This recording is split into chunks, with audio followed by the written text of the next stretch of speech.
Ketosis is a very hot topic, and everyone is crazy about the ketogenic diet. Paleo diet. Fruits are bad. Carbs are bad for you. Well, I'm excited to unpack this. Now, there is truth to both sides. There's science everywhere that can prove all theories. Your theory, my theory, and someone else's theory. But overall, we are primate species, and that's a scientific species type. Primate is the most similar to chimpanzees with anatomy and physiology. So what that means is 98% of our anatomy is identical to a chimp, and there are few differences. One of those differences is how humans can achieve ketosis. Now, we have 100 trillion cells and two fluids, the circulatory system, blood, and the lymphatic system, lymph. All of these cells survive off of glucose. It's kind of like going to the gas station and putting gas in your car. If you were to put water, lighter fluid, or bleach in your car, it wouldn't run because it needs gas. Our glucose is our gas. That is what our body needs to produce ATP. ATP is adenosine triphosphate. Adenosine triphosphate is achieved from having glucose from fruit, sugar, attaching to a molecule of oxygen, creating ATP, which means all of your cells are happy and have a lot of energy. When we see our body is getting into lower cellular states, that means that our body is in a weak state. It means that it doesn't have energy and it doesn't have enough water surrounding it, and it is more vulnerable to pathogens, parasites, microbes, and viruses that can attach to the cell. So it's important to understand that we need ATP. Ketosis means metabolic state that is raised levels of ketone bodies in the body's tissue. Everything in the body is interstitial and intertissue. Ketones, glucose, glycogen are stores in the liver and in the tissues of the body. So when we have ketones stored in the body, this is a pathological condition of diabetes. Now, diabetes is when you have high ketones, and a lot of ketogenic diets are causing diabetes. When glucose doesn't exist in our body, we adapt and use glycogen stores, and glycogen stores exist in the liver and in the tissue. The glycogen gets converted into glucose. Now, ketosis is when all of these stores are gone and your body's like, oh my God, what are we gonna do? We're gonna die. Chimpanzees, on the other note, cannot access ketosis. They burn glucose, and you cannot fast a chimpanzee. However, humans have adapted from different environments and have lived through famines. So humans have learned to adopt how to burn fat and convert that into glucose. Now, it's not as efficient because the body has to go through a huge metabolic breakdown to convert this energy. However, people are doing this by doing the ketogenic diet. Now, your body is not meant to be in ketosis for a long period of time. The body is using this as a survival mechanism. Now, in our culture here in the West, we see the lack of fat equals health. Skinny models, skinny people, but that's not true. The keto diet is encouraging us to not eat carbohydrates and to stay away from carbohydrate diets, but we are taking live food out of our situation and replacing them with high meats and high fat diet. Now, I'm not saying that the science isn't real and that ketosis won't make you lose weight, because it is real and you will lose weight. But in the diet form where we are only eating meat, protein, and high amounts of fat, and plant-based fat, if you're a ketose plant-based eater, it means that you're eating lots of nuts, legumes, and beans. It just means that you don't have glucose present in your body. Now, this is really hard to achieve. It's very restrictive, and you're not eating living foods, life-giving foods. Eating vegetables is a complete no-no, and they are very limited. So what's happening outside of the body is that there is a lack of carbon and high amounts of acidosis. Animal protein is incredibly acidic, and we eat animal protein when the land is frozen back in the hunter and gatherer days, when the substance to get food were prohibited by frost, and we could not farm and we couldn't harvest food. But modern day lobbyists and big corporations are pushing a lot of milk and a lot of meat, and the more meat you eat, the better. But the meat protein is not designed for our body to break down 5 days a week. Now, omnivores, carnivores, herbivores are completely different from frugivores, which is what we are. Our primate species is more on the frugivore side. Now, carnivores have claws, fangs, they eat meat, and they eat raw meat. We do not do that. In fact, outside of that, we have an alkaline saliva. And this saliva has ptyalin and tyrin. And tyrin and ptyalin break down fruits and vegetables and mom's milk sugar. Now, 80% of the digestion starts in your mouth. When it goes down the esophagus and into the duodenum, which is the holding tank of your body produces insulin, amylase, hydrochloric acid, and it releases pepsin to break down and digest these proteins. Now, your mouth is making your food into smaller pieces by using your teeth to chew it up. You are not digesting the meat in your mouth, though. When the meat goes into the duodenum, and the pancreas has to throw out these really big guns of enzymes to help it digest. And that is why you get the full feeling for hours after you've had that meat protein.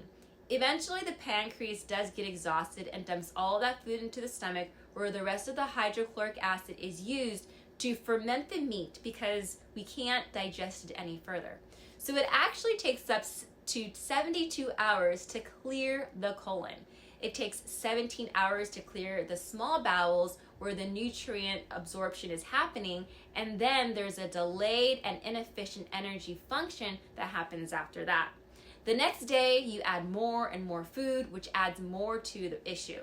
In my practice, people are backed up like crazy. They have, forgetfulness, brain fog, memory recall is bad.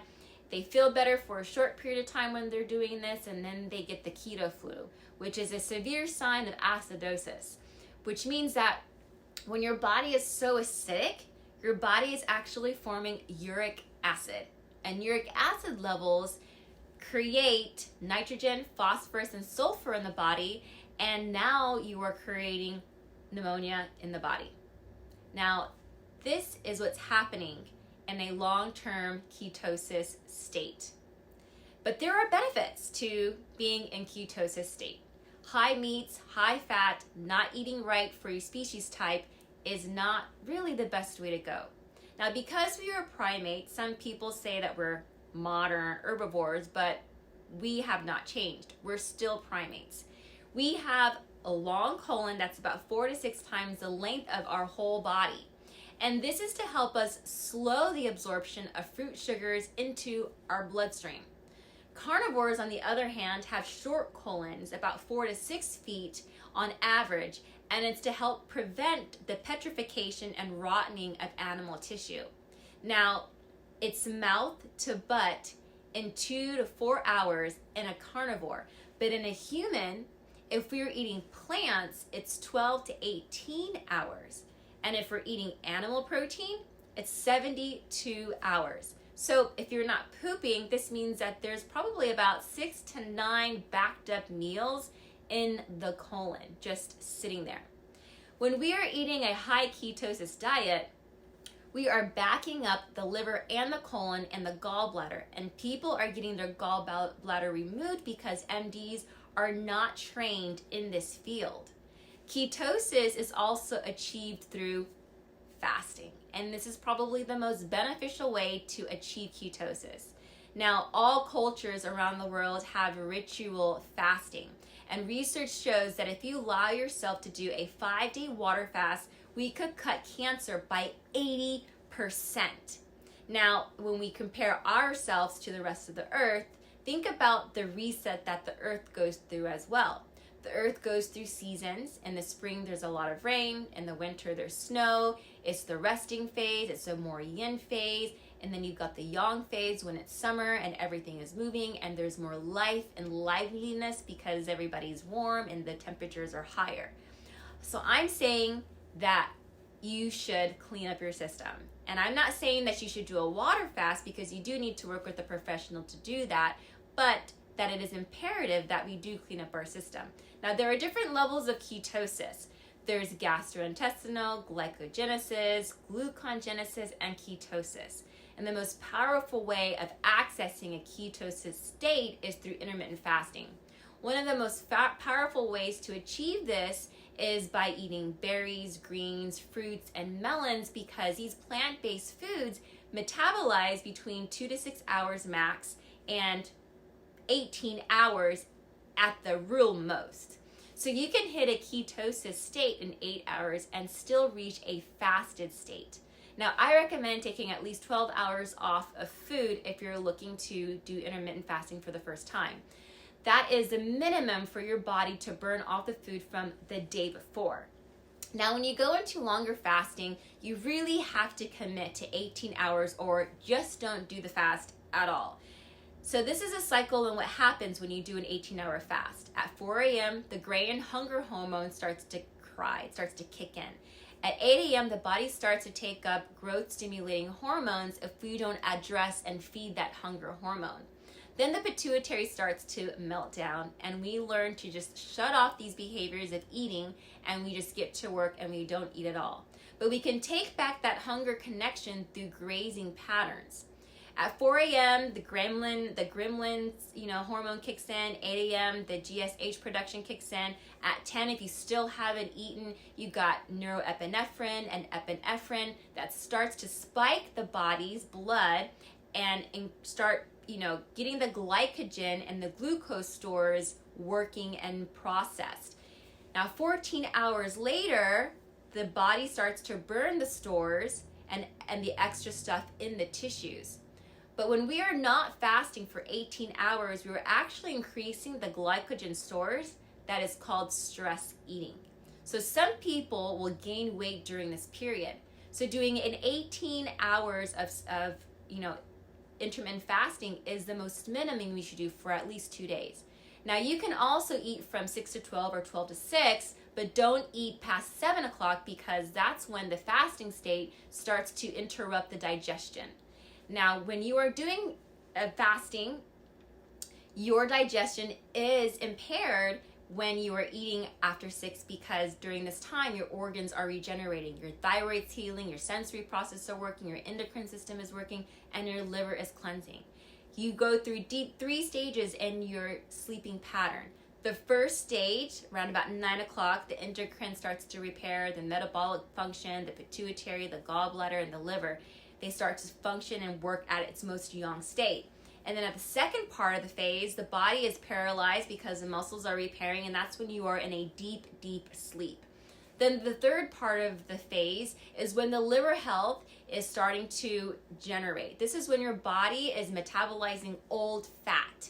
People wake up around about 4 o'clock in the morning, and this is a sign that there's an overload of fat in the liver and that the body is starting to burn off the glycogen stores.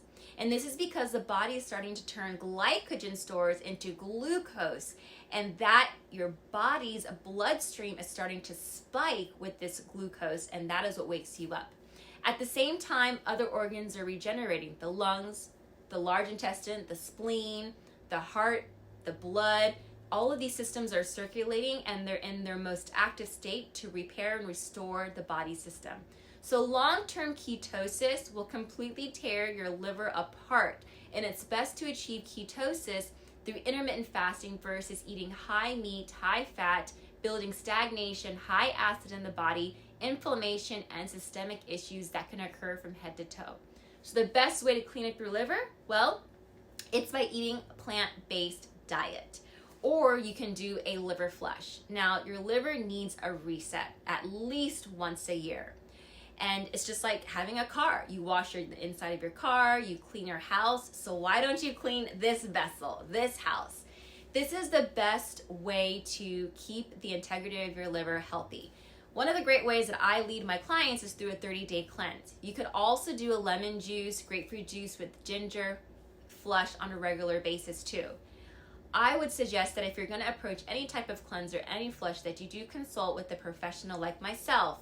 And when you do that, then you'll start to see the benefits of how a liver flush is going to help benefit the thyroid and regulating your T3 and your T4 levels. My name is Dr. Antonika Chanel. I'm a board-certified Chinese medicine doctor and naturopathic practitioner, and I help you restore your body and regenerate the organs of your system so that way you can reclaim your health and hopefully get off of your medication and start living from your optimal self.